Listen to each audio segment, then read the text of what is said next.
बादशाह औरंगजेब आलमगीर 1658 में मुगल तख्त पर बैठे। उनका लंबा राज लगभग आधी सदी तक चला। उनके अंडर में मुगल एम्पायर अपनी सबसे बड़ी टेरिटोरियल एक्सटेंट तक पहुंचा। नॉर्थ में कश्मीर की बर्फीली चोटियों से लेकर साउथ में कावेरी नदी तक, वेस्ट में सिंध के रेगिस्तान से लेकर ईस्ट में चिट्टागोंग के पोर्ट तक। यह विशाल एम्पायर अलग अलग तरह के लोगों और कल्चर्स का एक पैचवर्क था। औरंगजेब काफी नेक और मिलिट्री स्किल वाले इंसान थे। उनका मकसद पूरे इंडियन सबकॉन्टिनेंट में मुगल पावर को कंसोलिडेट करना था, जो किसी भी रूलर के लिए सच में एक एम्बिशियस गोल था। उनके शुरुआती साल अपना तख्त बचाने और एम्पायर की सरहदों को और बढ़ाने में बीते, लेकिन औरंगजेब की पॉलिसीज ने आगे की मुश्किलों के बीच भिगो दिए। वो एक कट्टर सुन्नी मुसलमान थे। वो अपने एम्पायर को ऑर्थोडॉक्स इस्लामिक सिद्धांतों के हिसाब से चलाना चाहते थे। इसी वजह से 1679 में जजिया टैक्स फिर से लगा दिया गया। जजिया एक तरह का पोल टैक्स था जो गैर मुस्लिम लोगों पर लगता था। ये टैक्स उनके परदादा बादशाह अकबर ने एक सदी पहले खत्म कर दिया था। अकबर अपनी धार्मिक सहनशीलता की पॉलिसी के लिए जाने जाते थे। औरंगजेब के इस पॉलिसी को बदलने से कई हिंदू समुदाय नाराज हो गए। इससे खासकर राजपूत बहुत अपसेट हुए, जो पीढ़ियों से मुगलों के वफादार साथी रहे थे। इससे इस विशाल एम्पायर के कई हिस्सों में गुस्सा और अशांति फैल गई। औरंगजेब के राज्य के लिए सबसे बड़े चैलेंजेस में से एक मराठाओं से आया। करिश्माई छत्रपति शिवाजी महाराज की लीडरशिप में मराठा डेक्कन में एक जबरदस्त ताकत थे। शिवाजी ने मुगल सत्ता को चुनौती देते हुए एक आजाद किंगडम बनाया। उन्होंने बड़ी मुगल फौजों के खिलाफ गुरिल्ला युद्ध की टैक्टिक्स का असरदार इस्तेमाल किया। औरंगजेब ने डेक्कन में सालों तक लड़ाई लड़ते हुए बहुत सारे रिसोर्सेज और पैसा खर्च किया। वो मराठा विद्रोह को कुचलने और उनके इलाकों को पूरी तरह अपने कब्जे में करना चाहते थे। ये लड़ाई लंबी, खूनी और मुगल खजाने के लिए बहुत महंगी साबित हुई। इससे एम्पायर के दूसरे हिस्सों से लगातार आधुनिक और पैसा कम होता गया। डेक्कन की लंबी लड़ाइयों ने साउथ में मुगल पावर को काफी कमजोर कर दिया। हालांकि औरंगजेब ने बीजापुर और गोलकोंडा की सल्तनतों को जीत लिया था, पर मराठा काबू में नहीं आए। लगातार लड़ाई में डेक्कन की इकोनॉमी और जमीन को तबाह कर दिया। मुगल एडमिनिस्ट्रेशन नए जीते हुए इलाकों को ठीक से कंट्रोल करने में स्ट्रगल कर रहा था। लोकल सरकार और विद्रोही अक्सर शाही हुकूमत को चुनौती देते थे। खुद औरंगजेब ने अपनी जिंदगी के आखिरी 26 साल डेक्कन में इन अभियानों को देखते हुए बिताए। इतने लंबे समय तक नॉर्थ सिंह की गैर मौजूदगी की वजह से एम्पायर के दिल यानी अहम इलाकों में भी सेंट्रल कंट्रोल कमजोर हो गया। शाही ढांचे में तनाव के संकेत दिखने लगे थे। औरंगजेब की मौत 1707 में हुई, लगभग 90 साल की उम्र में। उनकी मौत के तुरंत बाद उनके बेटों के बीच तख्त के लिए लड़ाई शुरू हो गई। ये मुगल इतिहास में एक आम बात थी। हर शहजादा जो तख्त पर दावा करता था, अपनी फौज खड़ी करता था। वे खूनी लड़ाइयां लड़ते थे जब तक कोई एक जीत नहीं जाता। ये लड़ाइयां बहुत विनाशकारी होती थीं। इनमें कीमती रिसोर्सेज और मैन पावर बर्बाद होते थे। अमीर लोग भी अक्सर गुटों में बंट जाते थे, अलग अलग दावेदारों का साथ देते हुए। इससे एम्पायर की एकता और कमजोर हो जाती थी। औरंगजेब की मौत के बाद का समय काफी अस्थिरता और पॉलिटिकल उथल पुथल वाला था। एम्पायर बहुत बड़ा था, लेकिन उसकी नींव हिल रही थी। बहादुर शाह आए, औरंगजेब के सबसे बड़े जिंदा बेटे, आखिरकार तख्त की लड़ाई जीत गए। जब वो तख्त पर बैठे तो वो काफी बूढ़े हो चुके थे। उन्होंने अपने पिता से ज्यादा सुलह वाली पॉलिसी अपनाई।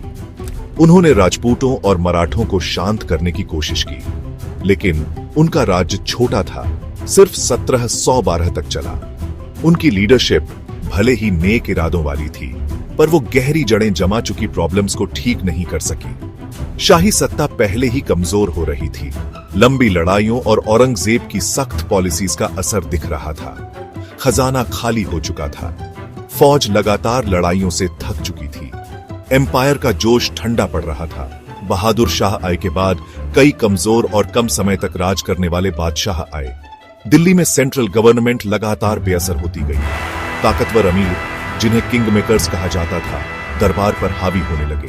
वो अपनी मर्जी से बादशाहों को तख्त पर बिठाते और हटाते थे। सेंटर में इस पॉलिटिकल अस्थिरता की वजह से सूबों के गवर्नर्स ने अपनी आजादी का ऐलान करना शुरू कर दिया।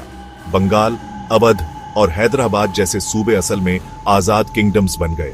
उनके रूलर्स, जिन्हें नवाब या निजाम कहा जाता था, नाम के लिए तो मुगल बादशाह को मानते थे, लेकिन असल में वो अपने इलाकों पर आजाद राजाओं की तरह हुकूमत करते थे। एम्पायर अंदर से टूट रहा था। ये पतन का दौर अंदरूनी झगड़ों और नई ताकतों के उठने से पहचाना जाता है। मराठा कुचले जाने के बजाय सेंट्रल और नॉर्थ इंडिया में अपना असर और फैला चुके थे। वो बड़े इलाकों से चौथ और सरदेशमुखी नाम के टैक्स वसूलते थे। आगरा के आसपास जाटों ने और पंजाब में सिखों ने भी अपने कंट्रोल वाले इलाके बना लिए। मुगल बादशाह की हुकूमत ज्यादातर दिल्ली के आसपास के इलाके तक ही सिमट कर रह गई। अकबर, जहांगीर और शाहजहां का बनाया हुआ महान एम्पायर साफ तौर पर बिखर रहा था। अंदरूनी कमजोरी ने इसे अपनी सरहदों के बाहर के खतरों के लिए वल्नरेबल बना दिया, जो कभी ताकतवर रहे मुगलों के लिए और भी बुरे वक्त का इशारा था।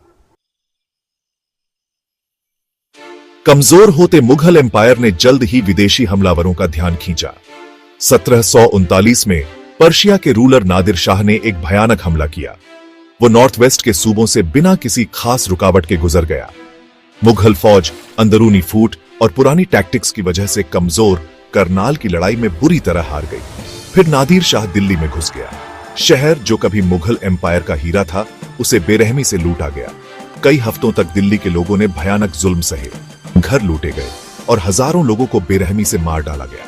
यह हमला मुगल शान के लिए एक जबरदस्त झटका था। नादिर शाह के हमले ने दिल्ली को लुटा हुआ और सहमा हुआ छोड़ दिया। वो अपने साथ बेशुमार दौलत ले गया, जिसमें मशहूर पीकॉक थ्रोन और कोहिनूर हीरा भी शामिल थे। मुगल खजाना खाली हो गया। एम्पायर की मिलिट्री ताकत चकनाचूर हो गई। इस घटना ने पूरी दुनिया के सामने मुगलों की कमजोरी खोलकर रख दी। इसने दिखा दिया कि कभी इतना ताकतवर रहा एम्पायर अब अपनी राजधानी की भी हिफाजत नहीं कर सकता था। इसका साइकोलॉजिकल असर बहुत गहरा था। इससे दूसरी क्षेत्रीय ताकतों को हिम्मत मिली और टूटने की प्रक्रिया और तेज हो गई। बादशाह मोहम्मद शाह रंगीला एक कमजोर हस्ती बनकर रह गए। उनकी सत्ता बुरी तरह कम हो गई थी। नादिर शाह के जाने के बाद एम्पायर को नॉर्थ वेस्ट से और हमलों का सामना करना पड़ा। अहमद शाह अब्दाली, एक अफगान जनरल जो नादिर शाह के अंडर काम कर चुका था, उसने अपना दुर्रानी एम्पायर बनाया। उसने 1748 से 1767 के बीच इंडिया पर कई हमले किए। उसकी फौजों ने बार बार नॉर्थ इंडिया को लूटा, जिसमें दिल्ली भी शामिल थी। इन हमलों ने मुगलों और दूसरी लोकल ताकतों के रिसोर्सेज को और भी कम कर दिया। 1761 में पानीपत की तीसरी लड़ाई, जो अब्दाली और मराठों के बीच हुई, एक बहुत अहम लड़ाई थी। हालांकि अब्दाली जीत गए, लेकिन उसके अभियानों ने उसकी अपनी फौजों को भी कमजोर कर दिया, जिससे वो नॉर्थ इंडिया पर लंबे समय तक कंट्रोल नहीं कर पाए। इसी बीच एक और ताकत धीरे धीरे अपना असर बढ़ा रही थी, ब्रिटिश ईस्ट इंडिया कंपनी। शुरुआत में एक ट्रेडिंग कंपनी, ये कंपनी धीरे धीरे एक टेरिटोरियल पावर बन गई। इसने इंडियन रूलर्स के बीच की दुश्मनी का बड़ी होशियारी से फायदा उठाया। डिप्लोमेसी, गठजोड़ और 1757 में प्लासी की लड़ाई जैसी मिलिट्री जीतों के कॉम्बिनेशन से कंपनी ने अपना कंट्रोल बढ़ाया। इसने बंगाल, मद्रास और बॉम्बे में अपनी प्रेसिडेंसीज बनाई। कंपनी की फौजें वेल ट्रेन्ड और डिसिप्लिन्ड थी और उनके पास मॉडर्न हथियार थे। जैसे जैसे मुगल सत्ता कमजोर होती गई और इंडियन राज्य आपस में लड़ते रहे, ब्रिटिश लोगों ने सिस्टमैटिक तरीके से पूरे सबकॉन्टिनेंट पर अपना राज फैलाया। उनका उभार सब्र वाला और लगातार था। 19वीं सदी की शुरुआत तक मुगल बादशाह सिर्फ नाम के रूलर रह गए थे।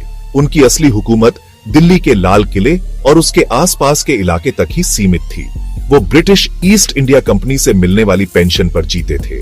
कंपनी के अफसर, जिन्हें रेजिडेंट्स कहा जाता था, दिल्ली में असली पावर रखते थे। कभी आलीशान रहा मुगल दरबार अपनी पुरानी शान की परछाई बनकर रह गया था। उसकी चमक फीकी पड़ चुकी थी। उसका असर ना के बराबर था। बादशाह सिर्फ नाम के प्रतीक थे, जो शाही शानो शौकत के बीते हुए दौर की याद दिलाते थे। उनके खानदान की वजह से उनकी इज्जत तो थी, लेकिन उनके पास कोई असली पॉलिटिकल या मिलिट्री ताकत नहीं थी। बहादुर शाह ठू, जिन्होंने शायराना नाम ज़ीएफर अपनाया था, 1837 में तख्त पर बैठे। वो एक बूढ़े आदमी थे, जिनका झुकाव सियासत से ज्यादा शायरी, कैलीग्राफी और सूफीज्म की तरफ था। वो एक ऐसे दरबार के मुखिया थे जो कल्चर और तालीम का सेंटर तो था, लेकिन पॉलिटिकली बेबस था। ज़ीएफआर एक बेमन के बादशाह थे जिन्हें अपनी कम ताकतों का अंदाजा था। उन्होंने अपने खानदान के पतन और शाही शान के खोने पर दर्द भरे शेर लिखे। उनकी रोजमर्रा की जिंदगी ब्रिटिश रेजिडेंट के कंट्रोल में थी, जो महल की दीवारों के अंदर भी शर्तें तय करता था और एडमिनिस्ट्रेशन देखता था। वो बिना किंगडम के राजा थे, एक धुंधलाते अतीत के प्रतीक। 1857 में इंडियन म्यूटनी या पहली जंग आजादी शुरू हुई। ईस्ट इंडिया कंपनी की फौज के सिपाहियों ने अपने ब्रिटिश अफसरों के खिलाफ बगावत कर दी। बागी दिल्ली पहुंचे और बहादुर शाह ज़ियफर को अपना लीडर और हिंदुस्तान का बादशाह घोषित कर दिया। ज़ियफर, जो हैरान रह गए थे, बेमन से इस बगावत का साथ देने को राजी हुए। थोड़े समय के लिए दिल्ली ब्रिटिश कंट्रोल से आजाद हो गई, लेकिन बगावत ठीक से ऑर्गेनाइज नहीं थी और उसमें एक यूनिफाइड लीडरशिप की कमी थी। ब्रिटिश लोगों ने अपने बेहतर रिसोर्सेज और मिलिट्री ऑर्गेनाइजेशन के दम पर धीरे धीरे इस विद्रोह को दबा दिया। एक भयानक घेराबंदी के बाद दिल्ली पर दोबारा कब्जा कर लिया गया। 1857 की बगावत की नाकामी ने मुगल एम्पायर की किस्मत तय कर दी। ब्रिटिश लोगों ने दिल्ली और उसके बाशिंदों से भयानक बदला लिया।